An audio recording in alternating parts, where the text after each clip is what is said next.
What's up, guys? Welcome back. This is going to be a leg day with me and Mikey Boy. We're going to take you through a workout. This is what we've done. We've only done it once. We did it 2 weeks ago, I think. Minimal equipment, good exercises. What we think are probably the best with what equipment we've got available, and we just want to walk you through why we're doing what we're doing, and also just give you as much value as possible. And at the end of the leg day, we'll probably do a little bit of a finisher, conditioning work, a flush, get that sweat on, get all that lactic out of our legs, and just start the day, really. Because we did it 2 weeks ago. Nothing crazy on the amount of volume we're going to do today, but at the end, a bit of cardio, nothing more than 25 minutes, just sets you up. Otherwise, you just feel fucking heavy as shit after leg day. And the difference between doing a strength workout to doing a cardio session, like a conditioning workout, a EMOM, AMRAP, the high you get from that compared to like weights, it's just a completely different ballgame. You don't get fucking really high off weights, unless you're probably doing 30 reps of squats, light rate. So yeah, I just love that endorphin feeling, that high, that rush after a little bit of a conditioning. So finish off with that, and then we can seize the day. So let's get to it. Yeah, man. First up is gonna be the Smith machine. We're gonna come over here. We're gonna do Bulgarian split squat. Because of this bench is a little bit low, we're gonna put a plate there, so we've got a little bit more elevation. Having elevation is really good. You can take it as far as you want, really. It just makes it a hell of a lot harder. But for me, it really hits the glute. And I probably would say the Smith machine for the split squats is my favorite, just because you can really control it a lot more. And usually when you've got a barbell on your back, sometimes it feels a little bit dangerous, a little bit risky of falling, tripping over. And then also the dumbbells, holding the dumbbells like this is great, but it's like you're fucking struggling to just hold them. So this Smith machine probably is my favorite at the moment. Things do change, but Bulgarian split squat, Smith machine, give it a go, guys. Great exercise, literally one of the best. I love working in single-legged movements all the time. Helps with imbalances, and for me, that's very important because I injured my right leg many years ago and there was a weakness there. So bringing it up is a game changer. Right, let's get into it anyway. Just getting warmed up. A few nice warm-up sets, nothing crazy.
Come on. Come on. Let's go. 1, 2, 3, 4. Come on, bro. 5. You got it, DJ. Come on. 6. Come on. Come on. 7. 1 more. 8. Nice, bro. I'll get a 20. Oh.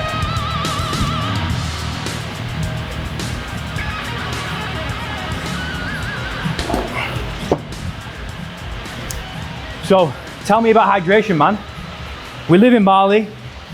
What's recommended from a litre standpoint with water, do you think? Clients come on, how much water do I need to drink? What would you say and suggest? Standard wise, I mean, at least 3 litres of water. Yeah. Guys like ourselves, 5 litres or more. Yep. Just because you're just constantly sweating, especially places out here, you just underestimate how much you sweat. Yeah. And to be honest, the easy way to know if you're dehydrated is go to the toilet, right? Yeah. Yeah. Yeah. Simple. Yeah. If it's see-through, you're good. If it's not, dehydrated, right? So, yeah, 3 to 5 litres. I mean, some people way higher than that if you're more on the endurance side of things. So, yeah, it's so important. Also helps, you know, with hunger as well, as we know. Yeah. A lot of the time we mistake hunger for dehydration. So, yeah. From a hunger side of things, it's really important. And electrolytes, I think that's a big thing now, right? We underestimate salt. You know, we sweat, so we lose salt, not just water, right? And that's really important. That stops cramping, things like that. So electrolytes, really, really important as well. Yeah, I think a lot of people just think hydration is water, but you need to replace those lost electrolytes. Yeah, and it is a big craze at the moment with electrolytes, guys, you'll see. If you don't want to buy electrolytes, then just put some salt in your water. Simple as that. Put some salt, put some syrup in your water as well, some golden syrup during your workout. Get the sugar in there and also the salt in there as well. But the sugar helps shuttle the salt straight into the bloodstream a lot quicker. So if you are dehydrated, not just water, salt and sugar, if you really want to perform at your best. All right, moving on, going with about, should we go 6 reps? 6 or 8, well, for you maybe not. Yeah. 6 for 100 kilos. Let's go. Come on. Let's go. Oh yeah.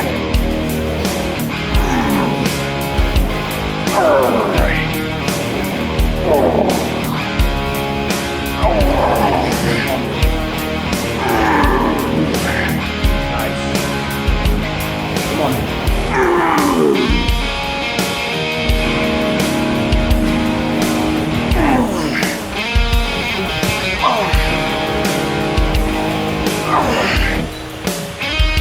Come on. Right. Nice. Last one. Okay. Woo.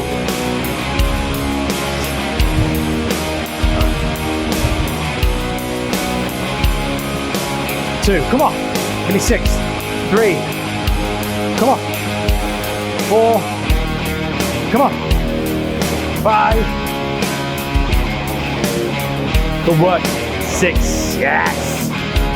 Strong. Let's get this shit. Come on. 1. Come on. 2. 3. 4. 5. 6. Yes, sir. Woo. Good work. A big weakness that most men have is their glutes. They have shit glutes. They're not strong, and it will have a negative effect on sports, on lifting, on running, so many different things. So this absolutely destroys my glutes. When I used to run, I used to have really super tight hips. And I think a lot of it was due to just having small glutes and not strong, like more quad dominant, not balanced. You've got to make sure you're proportional. Your quads are not too big for your hamstrings and so on. It's really important, guys. When you get to like this level of being very specific and very detailed, they make a massive difference. What do you think, bro, about that? Yeah, absolutely. I think, you know, especially exercises like this, exercises like hip thrusts, you know, it's kind of that ego of like, oh, what am I doing hip thrust for? It's a girl's exercise, but yeah, glutes are your biggest muscle in your body, so they're underworked. It's definitely gonna show up in some area, especially if you're running a lot. Yeah, you feel it. So having strong glutes, gonna be more powerful, more explosive, gonna be stronger. Yeah. So important, yeah. Yeah, for me, over the years training, if I've got injured or I've pulled something, I always think, okay, why has this happened? What's the original source of this issue? What did it stem from? And there's so many occasions where it's been from imbalances. My chest being too strong, my chest being too powerful, then my back, my rear delts, having a really strong lower back but a shit core. Same with the glutes, shit glutes, strong legs. Really think about it, honestly. You shouldn't really be getting injured or have issues a lot of the time unless you're overdoing it and your volume's crazy and you're lifting too heavy weights. Just analyze what's happened here. And you'll make so much progress with coming to the gym and not just thinking about getting big and getting strong. It's about being balanced all round. Yeah, most of the time I don't feel people get injured from overtraining. No. I mean, for your regular guy, they're not overtraining. Yeah. Most of the time it's purely imbalance somewhere, something's weak, that weakness leads to an injury. So majority of the time it's a weakness in some area that leads to an injury. Unless you're ego lifting, but not many people are doing 1 rep maxes, you know, they pop his shoulder or, you know, pop their back. So majority of the time something's weak and that weakness always shows, you know, just like if you're competing at something, your weaknesses will show. So same when it applies to your muscles as well. And even so with that, just a quick one, is if you do get injured somewhat and it is an imbalance, that's progression.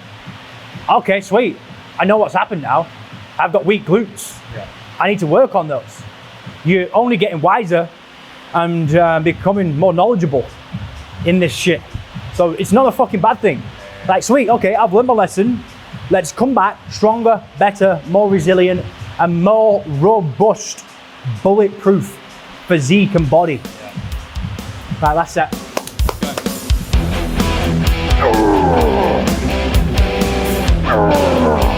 Big six.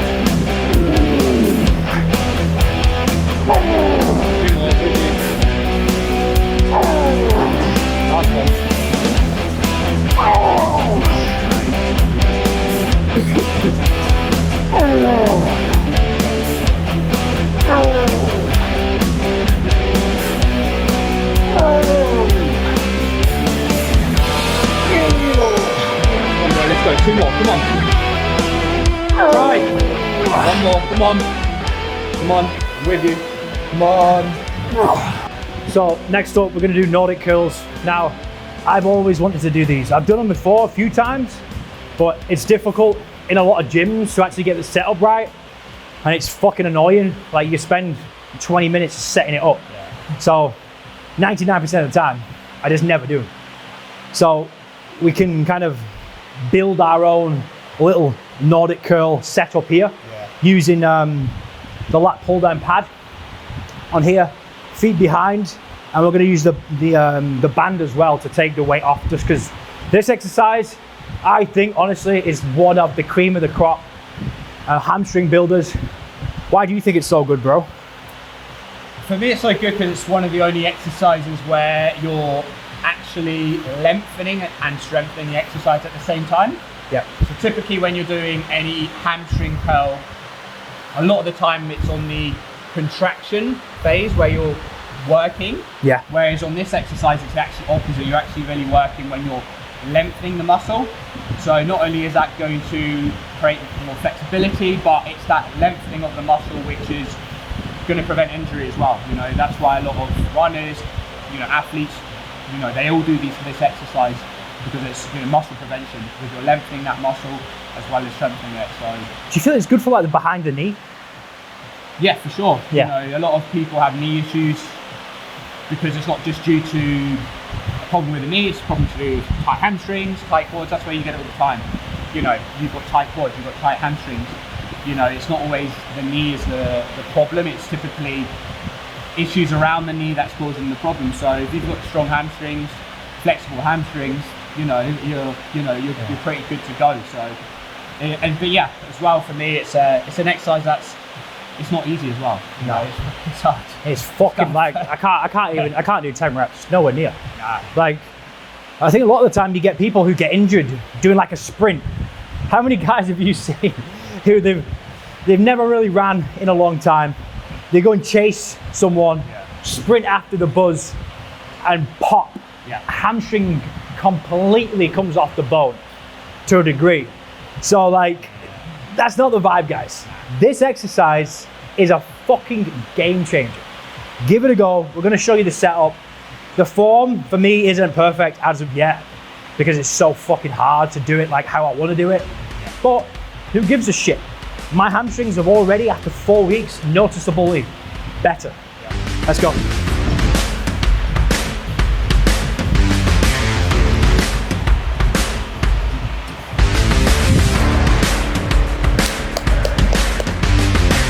Nice, bro. Good work, man. Good work. Come on. That's it.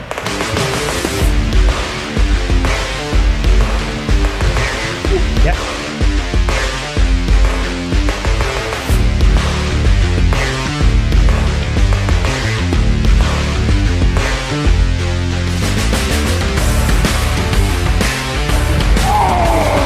Three more.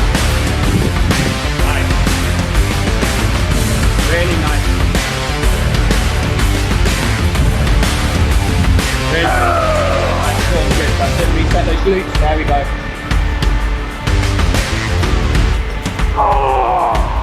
One more. Come on.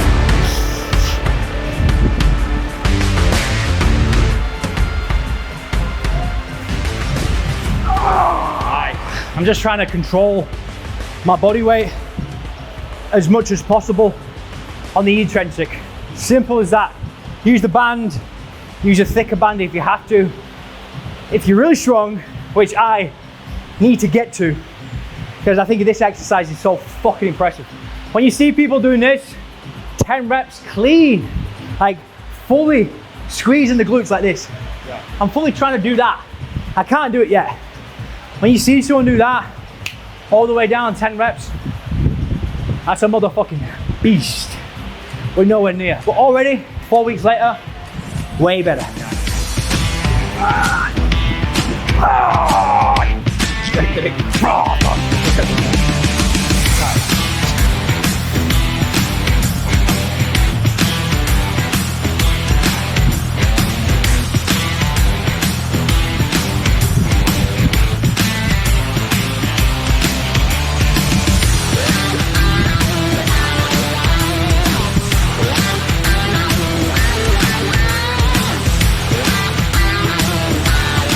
Let's go. Come on, dude. Focus, focus. Come on, you got this. Focus. Lock it in. Lock it in. Yes. Good work, mate. Take it on that. Out and out. Let's go.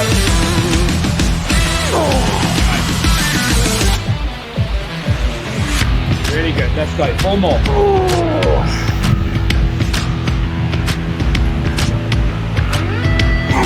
Really good. 3 more.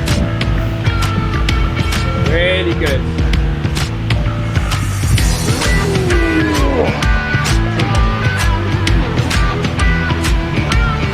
Good push. Nice. Awesome.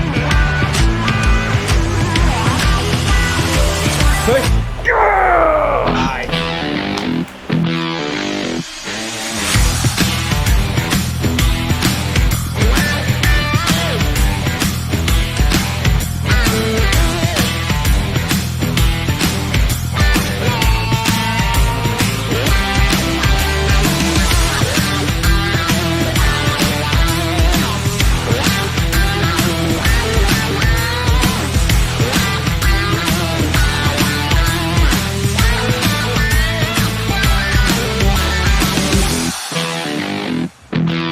next up is going to be barbell squats.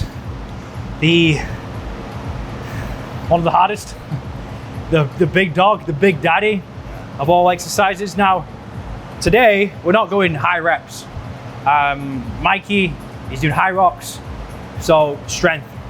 This is not trying to get big and jacked. For him, it's about getting the most out of this session here so he can perform at his best in the chosen sport he's doing, or competition, whatever it is, which is at the moment high rocks. If he came in here and did like 12 reps, 4 sets, 4 exercises, and really pushed it to the max and brought that intensity up, he would be absolutely fucked for the whole week. And that would be very detriment to your progress in high rocks. What do you think? Yeah, absolutely. Like, you got to, behind your training, like why are you doing what you're doing and what is your focus? And you can't do everything at once, right? You can't try and get massive at the same time you're training for a marathon or a high rocks. You got to, okay, what's the goal behind my training? Yep. And so if you're currently training for high rocks, marathon, you know, you want to be strong, but also at the same time, you want to be able to recover, you know, so that you can train the next day. Yep. The more often you train, the better athlete you're going to be. So when you come into the weights room, you know, the focus needs to be more on strength rather than hypertrophy, because the goal is to get stronger without taxing too much your body.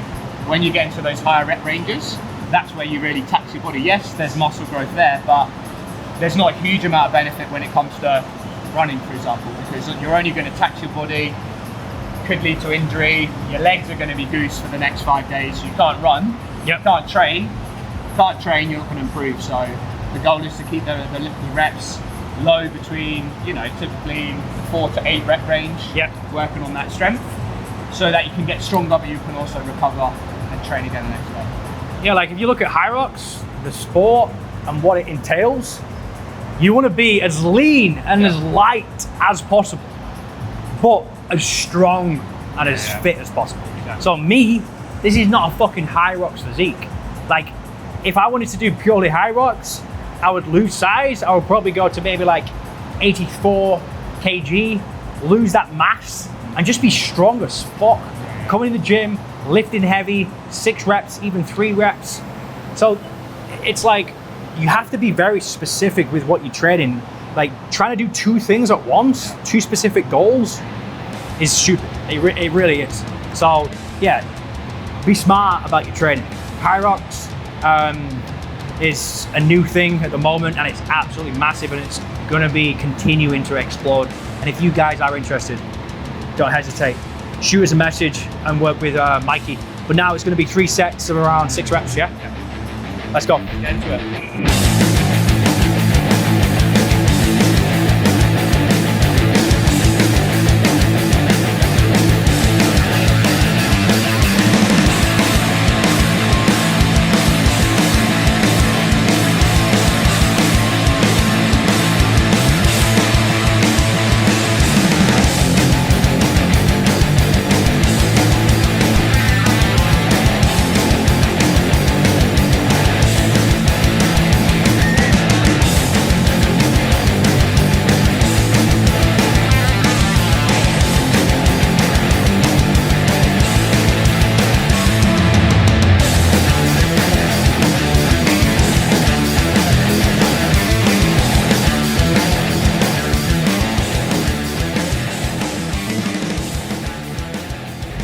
Right, dues paid, leg day done.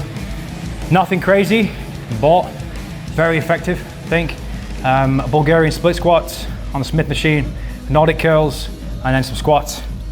Legs are toast. We could probably do another 2 exercises, potentially, but it depends on what you're trying to do. Like we mentioned, like, what is your actual goal? Are you coming here just trying to build muscle, or are you trying to build strength? Are you trying to build athleticism? What is the goal primarily? I hope you enjoyed it though, and you took some value away from it. There'll definitely be a hell of a lot more videos moving forward. Anything to say, brother? No, just another good session. Not every session needs to be 2 hours. I think a lot of people get caught up in thinking they need to go to the gym every session, they need to kill themselves.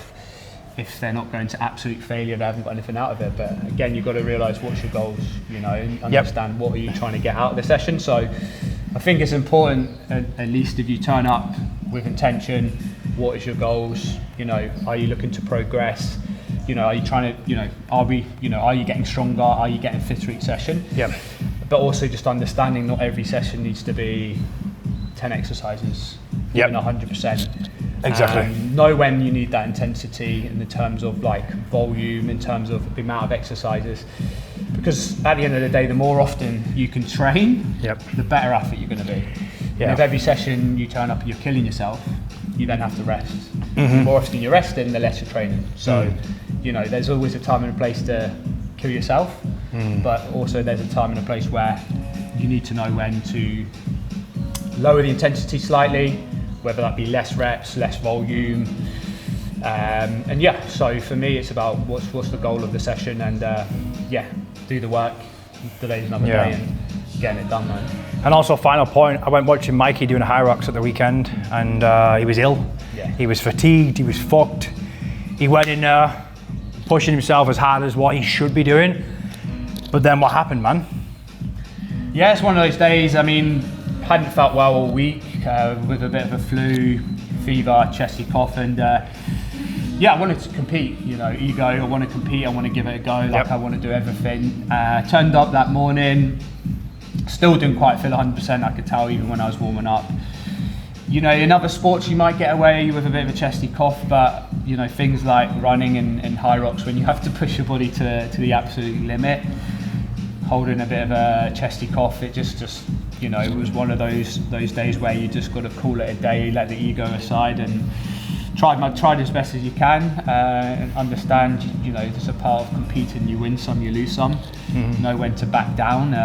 It doesn't mean you're less of a man. Sometimes it actually takes more of a man knowing when to quit than to just try and push through and say you've done it, but to what extent you've probably taxed yourself even more, exhausted yourself even more, you know. So yeah, it's just one of those days, you know, it happens. So again, it's a part of competing, you know, you can't win everyone. So yeah man. Anyway guys, I hope you enjoyed it. See you in the next one. Peace.